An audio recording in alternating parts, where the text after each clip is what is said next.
Halo, bagaimana kabar kalian semua? Kita menjadi manusia sering sekali egois karena hanya bertanya bagaimana kabar kamu, bagaimana kesehatan kamu, atau bagaimana kamu bahagia, atau apakah kamu sedang bahagia. Tapi pernah nggak sih kita bertanya-tanya bagaimana ya lingkungan kita kabarnya, atau bagaimana kabar-kabar dari lingkungan sekitar kita? Mungkin pertanyaan itu sangat aneh dan rasanya tidak mungkin terjawab dengan sendirinya. Pohon, udara, atau air pasti tidak akan menjawab pertanyaan kita gitu. Tapi justru itu Tuhan menciptakan akal di diri kita, salah satunya untuk bisa memahami sekitar kita. Dan realitanya adalah kondisi lingkungan kita tidak sedang baik-baik saja, atau bahkan bisa dikatakan mengkhawatirkan ya. Banyak permasalahan yang terjadi seperti permasalahan sampah, kerusakan hutan, permasalahan laut dan perairan, udara, tanah, dan pemanasan global, dan masih banyak lainnya. Yang dampaknya ditimbulkan dari permasalahan-permasalahan di atas juga sangat beragam. Dari rusaknya ekosistem makhluk hidup, kemudian tenggelamnya pulau-pulau kecil, atau mungkin wabah penyakit juga, atau mungkin naiknya permukaan air laut akibat mencairnya lapisan es di kutub. Pemanasan global mendorong permukaan laut naik dengan dua cara.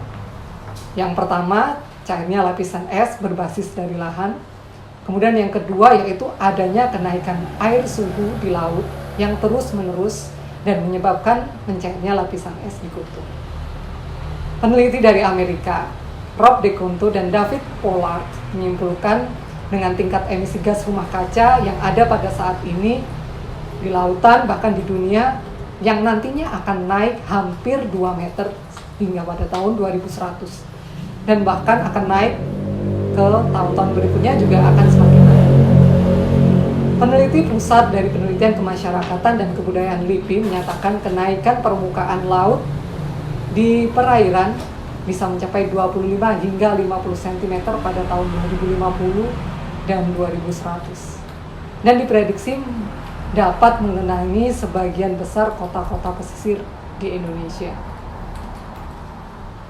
Jadi bisa dikatakan semakin tahun dengan adanya pemanasan global ini, tentunya dengan kerusakan lingkungan itu tentunya akan menenggelamkan kota-kota di Indonesia, bahkan atau mungkin ya nggak tahu, mungkin Indonesia akan tidak ada atau mungkin tenggelam juga kalau kita tidak bisa menjaga lingkungan sekitar kita. Dan rusaknya ekosistem makhluk hidup yang semakin meluas dapat menimbulkan wabah penyakit yang sekarang ini juga sangat mendera di berbagai belahan dunia, termasuk di Indonesia. Yang jika terus-menerus berlanjut juga akan mengganggu dengan menurunnya daya saing sumber daya manusia, termasuk juga kreativitas serta produktivitas masyarakat di seluruh dunia, bahkan di Indonesia juga. Dari semua permasalahan yang timbul tadi, kebutuhan hidup yang mempengaruhi hidup manusia sangat mempengaruhi juga atas kelestarian bumi kita. Permasalahan yang pelik dengan solusi yang belum memadai lagi-lagi bersumber dari kita sendiri, yaitu manusia. Lalu bagaimana ke depannya apabila kita berperilaku yang tidak memperhatikan keberlangsungan lingkungan? Saya yakin teman-teman yang mungkin masih punya hati nurani akan sedih atau mungkin bertanya-tanya dengan dirinya sendiri. Kalau memang kehidupan di masa mendatang tidak diperbaiki atau mungkin dari sekarang tidak diperbaiki, pastinya kehidupan ke depan akan sangat mudah hancur atau mungkin kehancuran, kerusakan alam akan lebih parah lagi.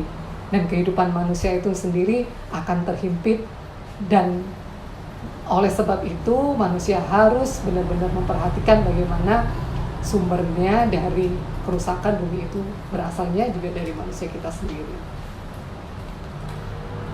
Dengan keadaan bumi kita yang semakin hari semakin kritis ini, jika kita tidak memberikan dasar pemahaman serta melakukan hal-hal yang juga bisa memikirkan untuk keberlangsungan bumi kita, lalu bagaimana dengan kehidupan anak-anak kita, cucu-cucu kita selanjutnya? Manusia tentunya tidak diajarkan sebagai makhluk egois, tidak hanya memikirkan kehidupan kita saat ini saja, tapi bagaimana kita sebagai makhluk sosial juga memperhatikan bagaimana kehidupan setelah kita. Jadi kita harus terus berupaya menjadi baik untuk diri sendiri dan terus menyebarkan kebaikan tersebut untuk orang lain tentunya. Ada banyak kebiasaan-kebiasaan yang saat ini mungkin dianggap luar biasa, namun justru membahayakan lingkungan. Misalnya adalah setiap kali ada gaya baru, baju baru, fashion baru, kita mungkin anak-anak muda atau mungkin orang-orang di sekitar kita sering sekali mengikuti, wah harus punya gaya tersebut gitu. Tapi yang justru tidak kita sadari dengan kita membeli barang-barang baru, membeli baju baru, atau membeli pakaian baru atau celana baru, itu adalah justru membuat limbah semakin banyak dan justru bisa mengotori lingkungan sekitar kita. Di samping itu, salah satu hal yang tidak bisa lepas dari proses perjalanan kita adalah kita di dunia ini tuh sebagai apa sih? Siapa kita dan apa peran kita? Yang pada akhirnya adalah bagaimana juga sumbangsi kita dengan profesi yang berkorelasi dengan passion kita, dengan kehidupan kita, dengan kegiatan kita sehari-hari, yang justru itu bisa menjadi rambu-rambu kita untuk memperhatikan perkembangan lingkungan sekitar kita, apakah sudah relate dengan kegiatan-kegiatan kita setiap hari. Apakah profesi-profesi kita itu entah sebagai karyawan, atau mungkin sebagai YouTubers mungkin, influencer, atau mungkin pengusaha, itu justru harus bisa juga menerapkan dengan berbagai kebaikan-kebaikan terhadap lingkungan sekitar kita. Sama seperti profesi yang sedang saya kerjakan, yaitu sebagai seorang desainer, sebagai seorang entrepreneur, saya berusaha untuk mempertimbangkan setiap produk, setiap hasil desain karya kita yang kita manfaatkan, yang kita hasilkan adalah bermanfaat bagi sekitar kita. Dari perusahaan saya, dari Dus Duduk, contohnya adalah dengan membangun perusahaan ini adalah kegelisahan kita terhadap lingkungan di berbagai macam produk yang sangat banyak bertumbuh, sangat banyak berkembang adalah justru banyak memanfaatkan material-material yang kurang ramah lingkungan. Namun justru kita menawarkan sebuah solusi baru, yaitu dengan menawarkan material alternatif, material kardus untuk produk furniture, untuk produk dekorasi, mainan, souvenir, dan masih banyak lainnya. Yang semuanya adalah sebagai bukti kita untuk turut menjaga bumi dari karya-karya kita untuk bumi kita tentunya. Inti dari solusi yang dibutuhkan bumi kita ini ada di diri kita. Semakin hidup kita peduli dan menerapkan gaya hidup yang ramah terhadap lingkungan, tentu kita turut juga menjaga agar bumi kita tetap bersahabat dengan kita. Dari kata ramah dan lingkungan. Ramah mewakili cara kita untuk memperlakukan sesuatu. Salah satunya adalah memperlakukan lingkungan. Dengan kita ramah, dengan kita bersahabat, tentu lingkungan juga akan bersahabat dengan kita. Ingatlah setiap kebaikan itu bersumber dari kita masing-masing terlebih dahulu, yang pada akhirnya juga akan berimpact untuk orang-orang, bahkan untuk lingkungan sekitar kita. Kalau setiap dari kita berpikir cara hidup ramah lingkungan, pada akhirnya adalah dari personal kita tetap bisa menjaga dan menghargai lingkungan sekitar kita, tentu ekosistem akan semakin lama semakin terbangun dan itu akan berpengaruh untuk orang-orang di sekitar kita. Jadi modalnya adalah dari kita sendiri, kemudian bisa untuk mempengaruhi orang-orang di sekitar kita. Apapun yang kita lakukan untuk gaya hidup ramah lingkungan akan sangat bermanfaat bagi keberlangsungan lingkungan kita ke depan.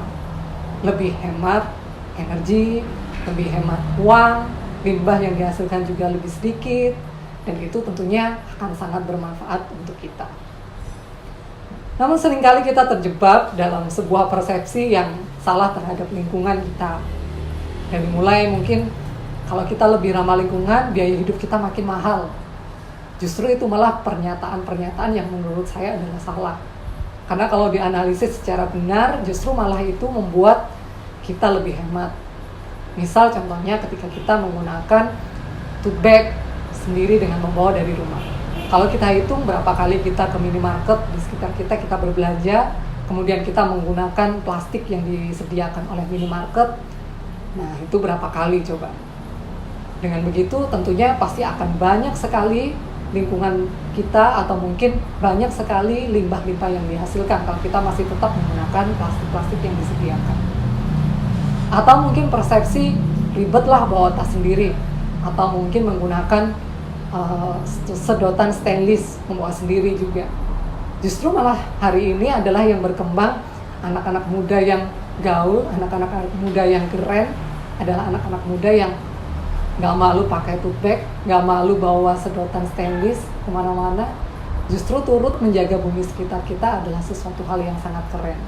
Buktinya semuanya berkembang menjadi sesuatu hal yang tren.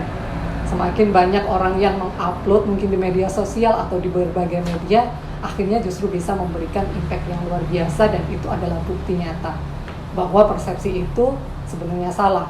Kita tidak menjadi lebih ribet, tapi justru kita menjadi lebih keren tentunya. Atau mungkin juga ada anggapan yang berpikir bahwa menjaga lingkungan itu harus bersih-bersih pantai, bersih-bersih sungai. Nah, itu justru malah betul juga gitu. Tapi apa benar anggapan yang cuman mengandalkan kalau kita menjaga lingkungan itu bersih-bersih laut atau mungkin bersih-bersih sungai?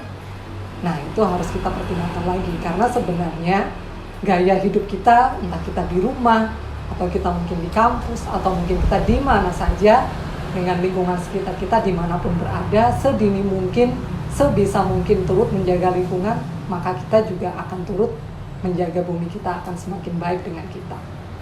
Dan yang paling penting adalah bagaimana kita juga turut sadar akan menjaga lingkungan itu bisa tumbuh dari pribadi kita sehari-hari dan dari lingkungan kita terlebih dahulu. Dalam penerapan gaya hidup ramah lingkungan, justru kita dilatih berpikir kreatif juga. Yang itu justru memberikan solusi agar kita tidak mudah membeli produk baru. Jadi sebenarnya eco-friendly lifestyle itu tidak harus membeli produk baru. Justru kita bisa memanfaatkan produk-produk yang mungkin ada di sekitar kita, produk-produk yang ada di rumah kita, yang itu bisa kita gunakan kembali untuk menjadi sebuah produk baru yang itu juga bermanfaat untuk kita. Contohnya mungkin kalau anak muda mungkin tadi lebih suka memakai baju-baju baru. Justru malah influencer, mungkin artis dan lain sebagainya, banyak yang menggunakan produk-produk atau baju-baju yang sudah ada di rumah mereka, kemudian di mix and match untuk menjadi baru. Dan itu juga turut menjaga dari lingkungan sekitar. Dan dari membeli baju yang baru atau menggunakan baju-baju yang sudah ada di rumah saja, itu kita sudah bisa menerapkan 3R, reuse, recycle, reduce, dan sebagainya, yang itu juga turut menjaga lingkungan sekitar kita.